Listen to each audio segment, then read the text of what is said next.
Hello, everybody. It's me again, it's Russell Mills. June 1st, 2020. Let's say hello to everybody. Hope everybody's blessed today. Beautiful day today. Um, want to talk about that situation that happened on May 25th, 2020. George Floyd. He's an African American man. He died in Powderhorn, a neighborhood south of downtown Minneapolis, Minnesota. It says, I'm just reading off some of the Wikipedia. It says, while Floyd was handcuffed and laying face down on the city streets during an arrest, Derek Chauvin, a white Minneapolis police officer, kept his knee on the right side of Floyd's neck for 8 minutes and 46 seconds, according to the criminal complaint against Chauvin. 2 minutes and 53 seconds of that time occurred after Floyd became unresponsive. In his talk about the four officers, Officer Tao, Jay Alexander, whatever, and and just Thomas K. Lane participated in Floyd's arrest. This is Kuhn and whatever holding Floyd's back, Lane holding his legs, and Dale looking on as he stood by near. See, one thing I could say, I'm going to say this. I think this whole situation is fucked up. Okay, first and foremost, it's fucked up because the fact is, number one, you know, this man got killed over nonsense. And it says the arrest was made after Floyd was accused of using a counterfeit $20 bill at a deli. Police said Floyd's physically resisted arrest. Security camera from a nearby business did not show Floyd resisting. Again, what's that go to show you about how they feel about African people? Again, they're trying to wipe us out. That's how I feel. They're trying to wipe us out. However, the criminal complaint filed later stated Floyd did not voluntarily get in the car and struggle with the officers, intentionally falling down, saying he was not going into the car, and refusal to stand still based on a body cam worn by two of the officers. So several bystanders recorded the event on the smartphones, with one video showing Floyd repeating, "Please, I can't breathe." Sounds like Eric Gardner back in 2014. Again, um, I can't breathe, don't kill me, being widely circulated on social media platforms and broadcasted by the media. All four officers were fired the next day. To me, that is bullshit.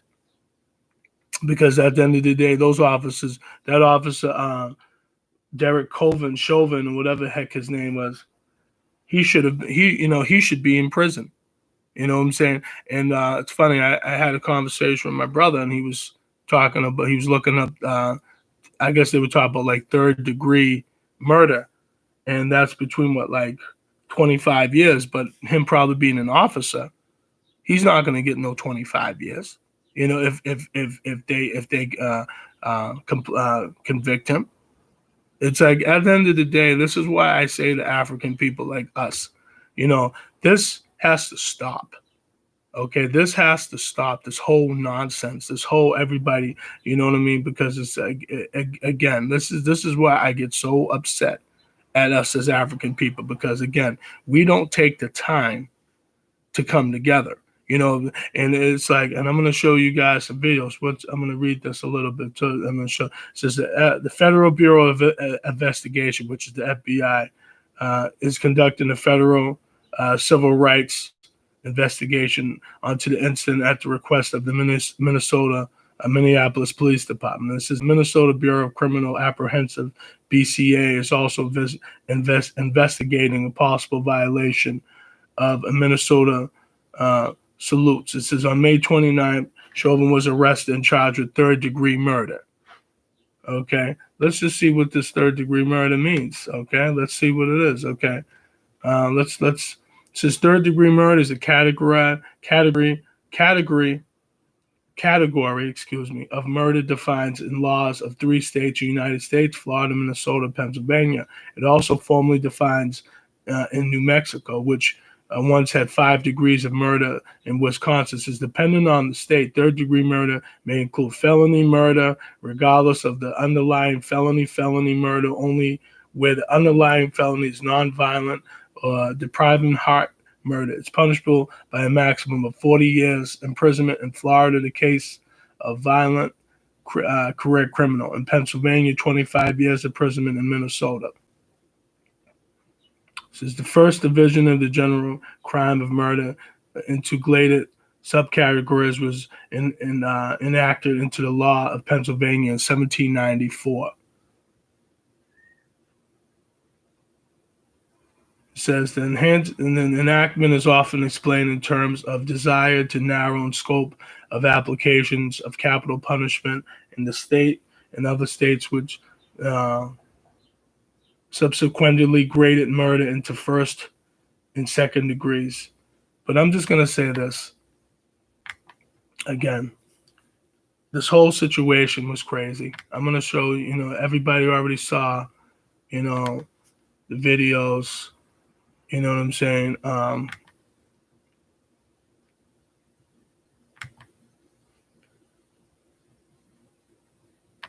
Of George Floyd.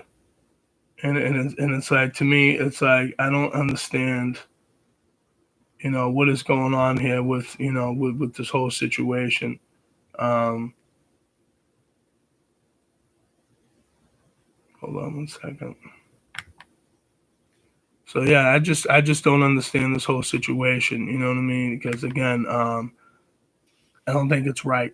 And it's like, again, I think this is the one, man. I think this is the one that people, are gonna,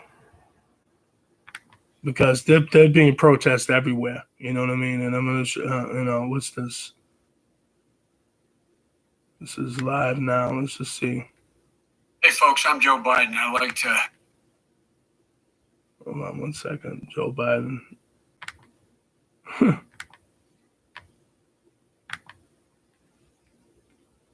Hold on one second. Let's see what we got here.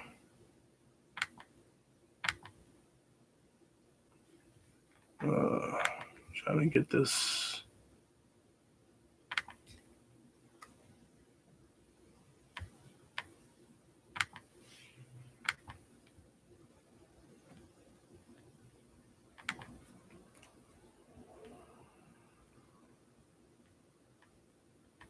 But just to me, this whole situation is messed up, and it's not right.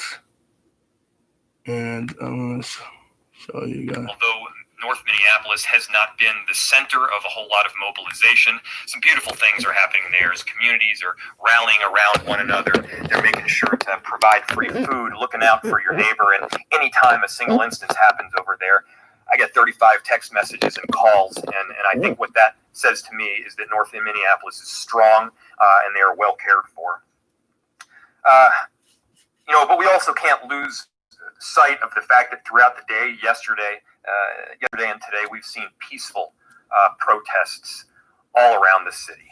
I had the opportunity to visit Lake and Bloomington, as well as the memorial for George Floyd on 38th in Chicago, and it did provide a sense of therapeutic measure for me to see people in community loving one another, looking out for their neighbor, celebrating peace and celebrating a beautiful life that was George Floyd was heartwarming, even in the most difficult of circumstances. It was heavy. People are obviously sad and angry, but their commitment to seeing change going forward is inspirational. These cannot be half measures. There can be no tokenization. This has to be done well and thoroughly, and I can tell you that I know the governor and mayor and others are entirely committed to that. And to call this a painful chapter in our city's history is clearly an understatement. The murder of George Floyd has made very clear the systemic racism and issues that need to be confronted in our society, not tomorrow, but right now.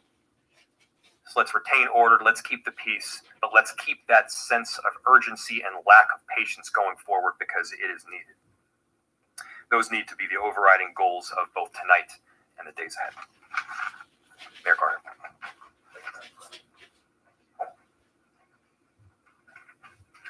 of you know that I have almost 3-month-old at home. Her name is Amila, and she was born on March 3rd. COVID-19 crisis already canceled my parenting leave. And so, I haven't gotten a chance to do the fatherhood leave that I had initially planned on doing. But I look at her every morning. I look at her every day. And I know that she's going to have some questions for all of us. Growing up, I think about the conversations I've had with my grandparents and my parents about those days, like, when Martin Luther King was assassinated, those moments like Freedom Summer, those defining moments in our history that we look at our grandparents and our parents and say, this was a really important moment. And we ask them to account to us for where they were and what they did. To the governor's point, when we've asked our grandparents about those historic moments, a commission and a task force report is unsatisfactory. The point is, every generation I know has those moments that call us to be bigger than our biggest selves, that call us to work, that call us to action, that call us to do something. And in just the ways that we've asked our generations to account for those moments, my daughter, our children, all of our children and grandchildren will ask us to account for what we did right now, how we acted right now, how we answered this moment right now. Yesterday in St. Paul was a day that I'll look forward to telling them about. Yesterday in St. Paul, our day was marked by the local business owners who, despite having boarded up windows and trying to figure out when they'll get their employees back to work, held supply drives to collect diapers and formula and food and the type of essential supplies our families need but don't have access to because our grocery stores are closed. Yesterday was marked by neighbors showing up on University Avenue in the Midway area and walking our neighborhoods, just organizing organically on the internet to show up and walk down the street with a garbage can, a garbage bag, a shovel, and a broom. And yesterday in St. Paul was certainly marked by the thousands and thousands of individuals who came out, just like they did in Minneapolis, who came out to peacefully march, who came out and gathered at the Capitol to say what our focus ought to have been on all of this past week and what our focus must be on going forward. That George Floyd should never have died. He should still be alive. He should still be with us today. That the officers responsible for his death must be held accountable. And that as we do this short-term work, we must commit ourselves to the long-term work of ensuring that we stop this pattern that has recurred in our community and in our country far too many times for far too long. Their work, all of those actions were peaceful, but they were not patient. All of those actions were peaceful, but they were not quiet. And as we think about how we respond to this moment, as we think about what we'll tell our children and grandchildren about how we used this moment, how this moment was different than all of those other moments we've seen over the last 10 years, I'm confident that it'll be because we can say that we restored our peace, but that we never restored our quiet, that we never restored our patience, that we didn't satisfy. So that was Minnesota Governor Tim Walz addressing the George Wallace situation. George Floyd situation, I'm sorry.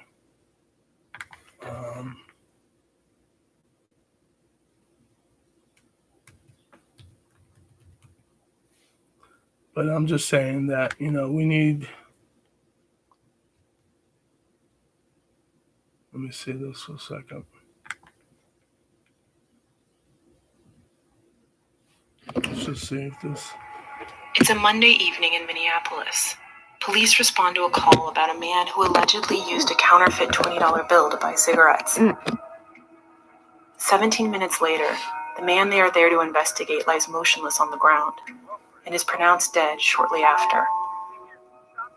The man was 46-year-old George Floyd, a bouncer originally from Houston who'd lost his job at a restaurant when the coronavirus pandemic hit. Floyd's death triggered major protests in Minneapolis and sparked rage across the country. 4 officers have been fired and put under investigation. One of them, Derek Chauvin, has been arrested and charged with murder and manslaughter. The Times analyzed bystander videos, security camera footage, and police scanner audio, spoke to witnesses and experts, and reviewed documents released by the authorities to build as comprehensive a picture as possible and better understand how George Floyd died in police custody.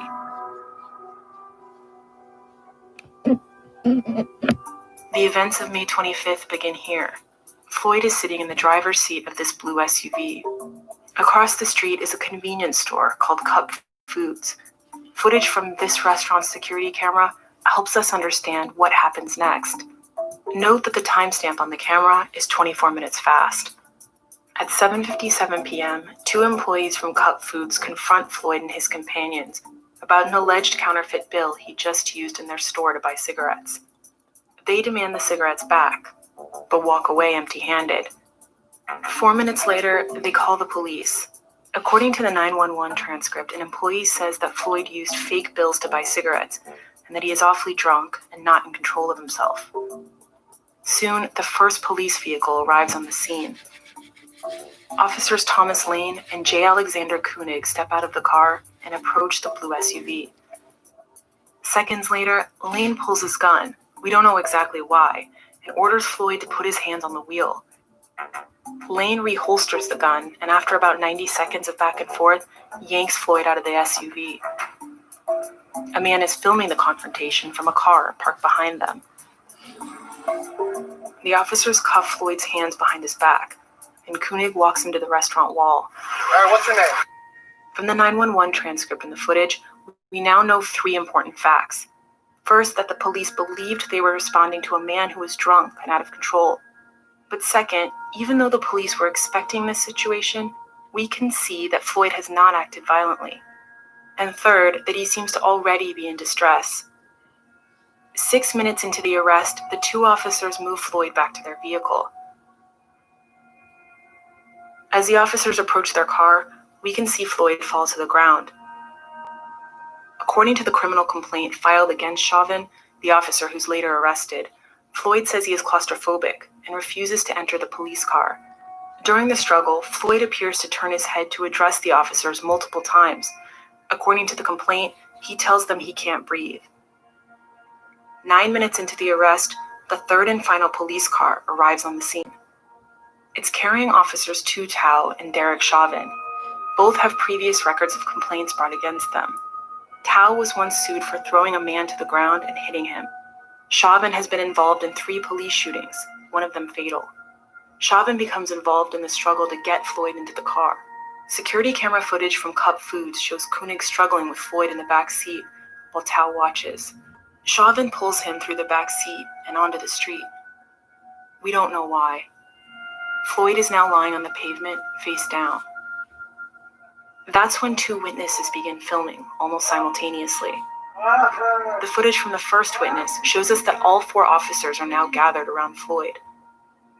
It's the first moment when we can clearly see that Floyd is face down on the ground, with 3 officers applying pressure to his neck, torso, and legs. At 8:20 p.m., we hear Floyd's voice for the first time. Please. The video stops when Lane appears to tell the person filming to walk away. The officers radio a code 2, a call for non-emergency medical assistance, reporting an injury to Floyd's mouth. In the background, we can hear Floyd struggling. Can we get EMS code 2? We're waiting for the month. Copy. The call is quickly upgraded to a code 3, a call for emergency medical assistance. EMS code 3. Copy, that's code 3. By now, another bystander, 17-year-old Darnella Frazier, is filming from a different angle. Her footage shows that despite calls for medical help, Chauvin keeps Floyd pinned down for another 7 minutes. We can't see whether Koenig and Lane are still applying pressure. What do you want? I can breathe. Please, the name of it. I can breathe shit. Bro, get up, get in the car, man. I will. Get up, get in the car. I can't move. I've been waiting the whole time, man. Get up, get in the car. Mama. Get up and get in the car right. I can't. In the two videos, Floyd can be heard telling officers that he can't breathe at least 16 times in less than 5 minutes. I cannot breathe. I cannot breathe. But Chauvin never takes his knee off of Floyd, even as his eyes close and he appears to go unconscious. Look at him. Get off of him now. What is wrong with y'all? What the? He got made. He got made. According to medical and policing experts, these 4 police officers are committing a series of actions that violate policies and in this case turn fatal. They've kept Floyd lying face down, applying pressure for at least 5 minutes. This combined action is likely compressing his chest and making it impossible to breathe. Chauvin is pushing his knee into Floyd's neck, a move banned by most police departments. Bro, he's not moving. No, did they kill him, bro? Minneapolis Police Department policy states an officer can only do this if someone is, quote, actively resisting. And even though the officers call for medical assistance, they take no action to treat Floyd on their own while waiting for the ambulance to arrive. You think that's okay? Check his pulse. Check his right. Check his pulse. Check. The man ain't moved yet, bro. According to the complaint against Chauvin, Lane asks him twice if they should roll Floyd onto his side. Chauvin says no. 20 minutes into the arrest, an ambulance arrives on the scene. Get off of his neck. The EMTs check Floyd's pulse. Are you serious? Chauvin keeps his knee on Floyd's neck for almost another whole minute, even though Floyd appears completely unresponsive. He only gets off once the EMTs tell him to. Chauvin's kept his knee on Floyd's neck for a total of 8 minutes and 46 seconds, according to the complaint filed against him. Floyd is loaded into the ambulance. The ambulance leaves the scene, possibly because a crowd is forming, but the EMTs call for additional medical help from the fire department. You added fire to your run? But when the engine arrives, the officers give them, quote, no clear info on Floyd or his whereabouts, according to a fire department incident report. This delays their ability to help the paramedics. Meanwhile, Floyd is going into cardiac arrest.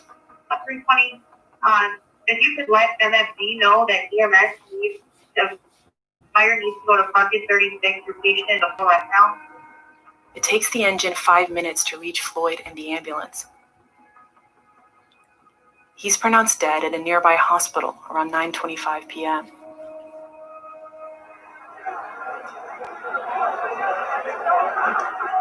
Floyd's preliminary autopsy report, cited in the complaint against Chauvin, found that the combined effects of being restrained by the police and underlying heart disease likely contributed to his death. The widely circulated arrest videos don't paint the entire picture of what happened to George Floyd. Additional video and audio from the body cameras of the key officers would reveal more about why the struggle began and how it escalated. The city quickly fired all 4 officers, and Chauvin has been charged with murder and manslaughter.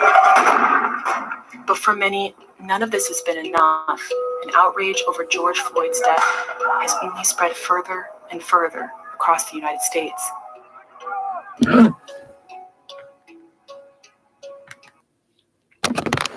I'm just going to say this to everybody out there. I think it was despicable about what those officers did. Even those that just stood around and just looked at that police officer, Chauvin or whatever it is, just basically kill him. I don't think that's right. I don't think that's fair. But what's that go to show you about how they feel about African people? And prior to whatever happened with the $20 bill for the cigarettes or whatever, or if George Floyd was actually intoxicated or not, we don't know. Prior to whatever happened, just like a lot of these videos, we don't know exactly what happened prior But did the man deserve to die? No, he did not. If the people in the store basically was upset about the $20 bill, which I understand because I've worked in retail for several years, so I've encountered false bills. But again, we just sometimes I just ate it up, meaning just I took money out of my own pocket just so I won't be short. But that's not the point. The point is this man died over nonsense. And regardless if he was drunk or not, regardless if he knew it was a fake $20 bill or not, or whatever the case is, if that's the case, he should have just been arrested or whatever, or had a warning or whatever the case is.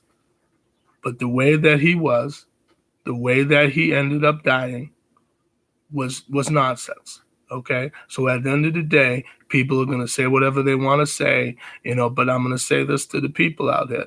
You don't need to destroy your properties out here. Okay, you know what I'm saying? You don't need to destroy the properties. Yes, I understand. We're all upset. We're all upset about the way this is, and I think this is the one. Because after the Eric Gardner situation that happened in 2014 when he got choked up by those officers in Staten Island, for saying he allegedly had loose cigarettes, which they said allegedly they didn't find any loose cigarettes on him. But again, regardless, at the end of the day, George Floyd should never have been dead. Because the fact is, again, they do not cherish African lives. They never have, and they never will. And this is why I tell us, we need us. We could be friends with everybody else. We could date anybody else. That's fine. But we still need us. We still need to unify. We don't need to destroy these properties because, again, if you live in these neighborhoods and you're destroying them, it defeats the whole purpose. Okay, the only way you could, do what you got to do is get your mind up, get your money right. Don't buy anything to these products of these European people, or just you get our own businesses. Okay, and like I've said in other videos with mine, all it takes is for African people, $20 times 30,000 black people each and every single time. Take the emotions out, stop being greedy, stop being selfish, stop thinking it's all about you. Leave a legacy. You know what I'm saying? That's what these European people do that I've talked to. They're leaving policies, insurance policies, and your life insurance policies to their kids. So let's say if their kid got $30,000 or $40,000 after they died, that's money that they could use for a house, for bills, for whatever. This is what African people need to do for us, for ourselves. Okay, we could loot, we could destroy, we could tell the police go fuck them, we fuck themselves, we could say all that shit. We could have fires, we could burn down stuff, but at the end of the day, you still have to live in those neighborhoods. And now what happens? Now you get arrested, you get killed, you get shot. So like I say, we have to stop with the emotions of us acting foolish.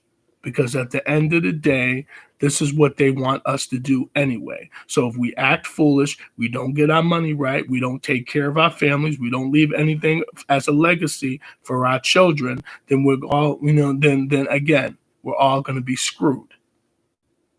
So this is the problem. So you have to take the emotions out. African people have been trained to be very emotional since slavery, including myself. Emotions kill us all in all aspects. I don't care. So if we start yelling and screaming and start making bad decisions, now what happens? Everybody gets screwed. You get screwed, everybody gets screwed. So this is why I tell people, stop with the nonsense. Okay? I get it. We're upset. There's riots all over across America because of this situation that happened on May 25th, 2020. Okay, I get all that. I'm not knocking it, but what I'm saying is if you're going to hit somebody, hit them in their pockets. That's how you hit people financially, in their pockets. Okay, you don't buy nothing. You bond together. You get a legacy. You take care of your business. Get your money, get your situations right, and then maybe we could buy those properties. I'm just going to say this, get off. Rest in power to George Floyd. I don't know you, sir. I don't know your family. I hope and pray that your family will recover from this. They probably won't. This whole country is not going to recover from this, even though we didn't know you, sir. We say rest in power to you and to your family. God bless you and your family. I just feel bad for your children that are no longer going to see you ever again. And everybody else that knew you.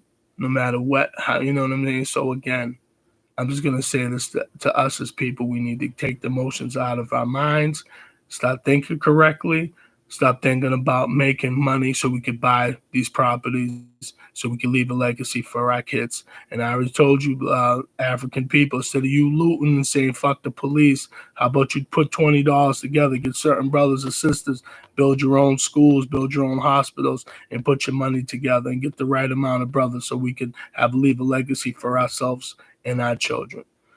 That's it. That's my conclusion. I want to just say thank you for anybody that's watching my YouTube channel. It's Russell Mills, RussellMills, May 22nd, 2017. My first video was Why Black People Settle for Less. Feel free to just subscribe. I didn't want this video to be as long, but feel free to subscribe. Take care, everybody. Please be safe. Even though we have this coronavirus, trust in God. I'm sure this virus will eventually go away down the road. Who knows when? Just be safe for your kids and yourself, and we will fight through this. If you have faith in God, you're gonna end up winning. Okay, but everybody, take care. Peace. God bless everybody. I'm out.